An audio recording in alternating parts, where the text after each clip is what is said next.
فيلمنا بيبدأ مع شلة صحاب قاعدين في حفلة وبيتكلموا على النظام النباتي وإن في برامج كتير بتقدر إنها تحسب كمية السعرات الحرارية. واحدة من صاحباتهم بتسألهم على أحسن برنامج عشان تنزله، وبتدور على برنامج اسمه العد التنازلي للوزن، وبتلاقي برنامج مختلف اسمه العد التنازلي، وبتقرا في شرح البرنامج إنه بيحدد ميعاد موت صاحب التليفون. فالشلة بيلاقوا إن الموضوع ده مسلي وبيجربوا إن هم ينزلوه كلهم على موبايلاتهم، بما فيهم كورت اللي بتوافق على اتفاقية الاستعمال الخاصة بالبرنامج من غير ما تقراها. وكل واحد في الشلة بيظهر له هيموت بعد قد إيه، وكلهم بيكونوا هيموتوا بعد سنين كتير إلا كورت بيظهر لها إنها تموت بعد 3 ساعات، ويبدأ يعدها تنازلي، وبتحس بخوف بسبب البرنامج، وبتخرج مع صديقها إيفن من الحفلة وبيسوق عربيته وهو سكران، وبترفض إنها تكمل معاه في العربية وبتقرر إنها تروح بيتها مشي. وأول ما إيفن بتنزل من العربية وصديقها إيفن بيسيبها، بيجيلها رسالة من موبايلها على برنامج العد التنازلي إنها خلفت اتفاقية الاستعمال، وبتلاقي إن في واحد بيراقبها وبتجري على بيتها عشان تستخبى فيه، وبتروح على الحمام وبتحس بصوت ورا ستارة البانيو وبتفتحها ما بتلاقيش حد وراها، وبتكمل اللي بتعمله لحد ما بتبص على الستارة تاني بتلاقيها اتقفلت لوحدها، وقبل ما بتقرب منها بتتسحب لفوق وبتترمي على حرف البانيو وبتموت مع انتهاء العد التنازلي على موبايلها. وبيظهر إيفن صديقها وهو عامل حادثة بعربيته، وبيكون في جذع شجرة كبير اخترق الكرسي اللي جنبه، وكورت كده كانت هتموت لو كانت ركبت معاه، فهي كانت هتموت في الحالتين. نروح في فيلم الحتة تانية البنت اسمها كوين وهي بتتدرب في مستشفى، وبتكون متابعة حالة إيفن بعد ما عمل الحادثة ورجله اتكسرت، وبتلاقيه قاعد في الجناح اللي لسه تحت الإنشاء، وبقول لها إن هو هيموت أثناء العملية بكرة، وبيوريها البرنامج وبيبان إن هو هيموت بعد 19 ساعة وده نفس توقيت العملية. وبيحكي لها عن اللي حصل مع صديقته كورت وإنها كانت خايفة تركب معاه لأنها كانت متأكدة من موتها، ومع ذلك ماتت في نفس الليلة لما اتزحلقت ونزلت على حرف البانيو. فبتحاول كوين تقنعه إنه البرنامج ده مش حقيقي، وبترجعه تاني للسرير بتاعه، وبتلاقي فريق المستشفى عامل لها حفلة بمناسبة إنها نجحت في الامتحان بتاعها وبقت ممرضة رسمية معاهم. وبيفضل سكوت ياكل في التورته، فواحده من زميلته بتقول له انت بتكتر في السكر فهتموت بدري، وكوين بتقترح على سكوت برنامج العد التنازلي اللي لسه عارفاه من ايفن، وبينزله الدكتور بيلاقيها هيموت بعد 53 سنه، وبقول لهم دي حاجه مسليه، وبيبعت لكل زمايله اللينك في رساله، وبيجربوا دكتور سيليفون كمان وبيلاقي نفسه هيموت بعد 57 سنه. وبتخلص كوين شغلها في المستشفى وبتشوف رساله سكوت على موبايلها، وبتقرر انها تحمل البرنامج وبتوافق على اتفاقيه الاستعمال من غير ما تقراها، وبتلاقي نفسها تموت بعد يومين. وبتوصل بيتها وبكون معاها الورق الخاص بالمستشفى ومن ضمنه انها لازم تجيب اصل شهادة الميلاد بتاعتها، وبتضطر انها تروح بيت والدتها عشان تدور على الشهادة، وبتدخل المكتب ولكنها بتسمع صوت جاي من الدولاب اللي وراها، وبتفتحه بتلاقي اختها الصغيرة جوردين مستخبية لان معاها صاحبتها، فبتروح تاخد الشهادة وبتخرج، فبتلاقي والدها صحي عشان يطمن عليها، فبتقول له كانت تتمنى انها تقعد معاه ولكنها عندها شغل ضروري ولازم تروح المستشفى بتاعتها. بقول لها ان هم يزوروا قبر والدتها يوم السبت لو حابة تيجي معاهم، وبتوافق وبتودعه وبتمشي. وبيجي ميعاد عملية ايفين وبيبقى ماسك التليفون وباصص فيه وبيبقى باقيله 3 دقايق، وبيقرر ان هو مش هيعمل العملية وبيهرب من المستشفى. تجيله رسالة من الموبايل انه خالف اتفاقية الاستعمال، وبياخد باله انه في خيال مراقبه من مراية المستشفى، ولما بيبص عليه ما بيلاقيش حد موجود لكنه ظهر في المراية لحد ما بيلاقي المراية اتكسرت قدامه، وبيترعب اكتر وبيحاول انه يهرب على سلم الطوارئ، وبيتقفل الباب وراه والنور بيقطع مرة واحدة، وبيلاقي ان كورتا قاعدة قدامه وهي المفروض ميتة ولكنها بتلف له وبتبص له بيكون شكلها مرعب، وبيتقرب منه كورت، ومع انتهاء العد التنازلي بيترمي هو وموبايله من الدور الخامس لحد الدور الارضي. وبتلاقي كوين ان الدكتور سيليفون واقف مع اهل ايفن وهم بيعيطوا، وبتعرف من زميلتها ان ايفن مات، وبتفتكر كلامه عن البرنامج وبتروح لاوضته اللي فيها كل حاجته، وبتاخد موبايله عشان تفتح البرنامج من عليه لكنها بتحتاج البصمة عشان تفتح الموبايل، وبتروح المشرحة وبتقدر تفتح الموبايل وبتلاقي ان العد التنازلي مصفر قدامها، فبتبتدي تحس ان الموضوع جد، فبتفضل بصة في موبايلها وبيبان انها هتموت كمان يومين وده نفس زيارتها لقبر والدتها مع عائلتها، وبتتصل بوالدها وبتلغي ميعاد يوم السبت وبتقول لابوها انه يأجله يوم تاني. وبعد ما بتقفل مع ابوها بتلاقي رسالة جاية لها من البرنامج انها خلفت اتفاقية الاستعمال، وبيظهر خيال في الأوضة اللي جنبها وبيختفي تاني قبل ما تشوفه، وبنادي لها دكتور سيليفون عشان تساعده مع حالة عندها غيبوبة، وبيحاول يتحرش بيها لكنها بتصده وبيتأسف لها على اللي عمله، وبتروح بيتها وبتحاول انها تمسح البرنامج لكنها بتفشل، وبتكتب اسم البرنامج عشان تقرا كل الأخبار عنه، وبتلاقي صورة كورت صاحبة إيفن واللي صورتها على موبايله اللي معاها، وبتلاقي إن في كومنتات كتير بتقول إن البرنامج حقيقي، وبتشوف واحدة بتقول إنها بقت مرعوبة وبتشوف خيالات وحاجات غريبة قدامها، وأول ما بتقفل الجهاز بتاعها بتتخيل إيفن قاعد قدامها وبيصرخ في وشها، وبعد ما بتفتح النور بتلاقيه اختفى، وبتترعب من القعدة لوحدها وبتكسر موبايلها في الأرض وبتنزل تقضي الليلة في العربية. وبيجي تاني يوم وبتصحيها جوردن من النوم في عربيتها، فبتقول لاختها انها نامت في العربيه لانها لقيت صرصار عندها في الشقه، وبيطلعوا الشقه وبتشوف موبايلها شاشته مكسوره وفي رساله من برنامج اسمه العد التنازلي، وبتدخل على النت وبتعرف ان البرنامج بيحدد ميعاد الموت بتاع الشخص، وكالعاده زي اي حد ما بيصدقش انه حقيقي، وبتقول لها ده خرافات وما ينفعش حد يصدق الكلام ده. وجوردن بتبلغ اختها انها تقعد معاها يومين بسبب ان ابوها سافر شغل بعد ما هي بلغته انها تلغي مشوارهم سوا، لكن كوين بترفض ان اختها تقعد معاها وبتقول لها انها ترجع بيتها تاني لانها مش فاضيه، وبتروح كوين لمحل موبايلات عشان تشتري موبايل جديد، وبتفتح قدام صاحب المحل وبتطمن ان البرنامج مش موجود، وقبل ما تخرج من المحل بتلاقي البرنامج اتحمل تاني وبعت لها رساله، وبترجع للراجل وبتقول له في برنامج اتحمل لوحده ومش عارفه تمسحه، ولكن الراجل بيفشل انه يمسحه، ولكن بيبدا يعامل كوين انها مجنونه، وده اللي خلى كوين تاخد الموبايل منه وترجع لعربيتها، وبتشوف ان في خيال موجود في كاميرا العربيه الخلفيه، وبتلاقي ايد بتحاول تخنقها ومن كتر رعبها بتدوس على البنزين وبتخبط العربيه اللي وراها، وبينزل صاحب العربيه عشان يتخانق معاها، لكن في واحد من الزباين اللي كانوا في المحل بيدافع عنها وبخلي صاحب العربيه يسيبها ويمشي، بوريها الراجل اللي دافع عنها البرنامج هو كمان، وانه قدامه 18 ساعه بس في العد التنازلي، وبيروحوا يقعدوا في بار وبيتكلموا عن البرنامج، وبيعرفها على نفسه وان اسمه مات، وبيقول لها اشمعنى هم بس اللي بيشوفوا الخيالات دي، وبيعرفوا بعض ان هم الاثنين جالهم رساله على مخالفه اتفاقيه الاستعمال لما نزلوا البرنامج ووافقوا عليها من غير ما يقروها، وبيلاقوا راجل سكران جنبهم وبيجي لهم فكره ان هم يخلوه يحمل البرنامج، واول ما تبان اتفاقيه الاستعمال يقروها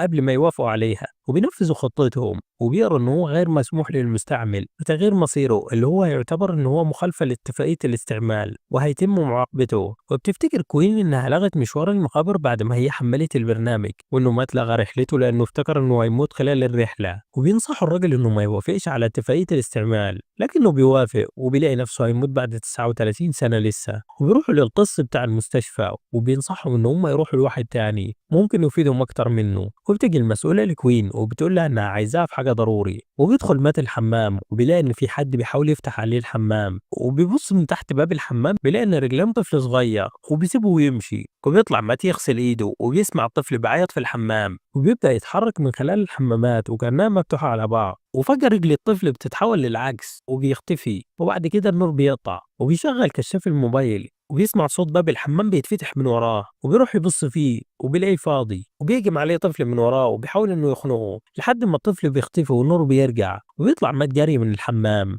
وبتروح كوين مع المسؤولة وبتلاقيهم ان هم عاملين لها تحقيق بسبب انها اتحرشت بدكتور سيلفون زي ما هو بلغ عنها، وان المجلس قرر بوقفها عن العمل مؤقتا، وبتحاول تدافع عن نفسها وبتقول لهم ان العكس هو اللي حصل، وبتسيبهم وبتروح لمات وبيروحوا ناحية العنوان اللي خدوه من القس، بيقابلوا قس تاني شكله غريب شوية بيحكوا له اللي حصل، وبيقول لهم ان قصتهم شبه رواية قديمة هو قراها قبل كده، في زمان كان الامير بخاف من الموت وكان لازم يقود الجيش خلال المعركة، وراح لمشعوذة عجوزة وسألها عن ميعاد موته هيبقى امتى عشان يرتاح من قلقه، واديته مخطوطة رقمية وحذرته انه مهما كان ميعاد وفاته ما يغيرش حاجة في مصيره من بعد ما يشوف المدة بتاعته، ولانه جبان وعرف من خلال المخطوطة هيموت في وقت الحرب فما راحش الحرب اصلا وبعت اخوه الصغير، ومن ساعتها بدأ الامير الجبان انه يشوف خيالات مرعبة وجري على المشعوذة عشان يستنجد بيها ان ملك الموت بيطارده، وقالت له انه اللي بيطارده ده مش ملاك الموت، وانه ملاك الموت كان هيقبض روحه بدون تعذيب لو ما كانش غير مصيره، واللي بيطارده دلوقتي هو كائن شرير واسمه الشيطان اوزن اللي جاي له عشان يعذبه لحد ميعاد وفاته اللي موجود في المخطوطة، وبقول لهم القس انه البرنامج ده زي كأنه نسخة حديثة من المخطوطة وانه هيحتاج يشوف الاكواد بتاعته ممكن يقدر يفكها، وبتفكر كوين ان هم لازم يعملوا هاك على البرنامج، وبروحوا تاني لصاحب محل الالكترونيات اللي اسمه دوك وبينجح انه يخش الملفات البرنامج، ولكنه بيلاقي حجم البرنامج 60 جيجا وده حجم كبير جدا بالنسبة للبرنامج، بيوصلوا الاكواد مكتوبة باللاتينية، وبيقدر دوك انه يوصل لكل الاعداد التنازلية لكل اللي حملوا البرنامج، وبيغير في الساعات بتاعتهم وبيزودها زي ما يحب وبيعدل ساعات كل اللي حواليه، وبيشكروا دوك وبيفتكروا كده ان هم زادوا في مدة حياتهم، وبيروحوا مع بعض البيت وبيتكلموا عن سبب خوفهم من الموت، وبيقول له وهو عنده 10 سنين كان اخوه جيف في المستشفى بسبب مرضه لمدة سنتين، وكانوا اهله دايما مهتمين بجيف ومهملينه هو، وحس بغيرة شديدة لما أهله جابوا جيف في لعبة هو كان بيتمناها، لحد ما إن هو قرر يسرق لعبة أخوه. وبعد وفاة جيف كان حاسس بالذنب إن هو سرقه وهو مريض، وبتواسيه كوين وبتقول له إنها كانت سبب في موت والدتها لما هربت من البيت عشان تحضر حفلة صاحبتها.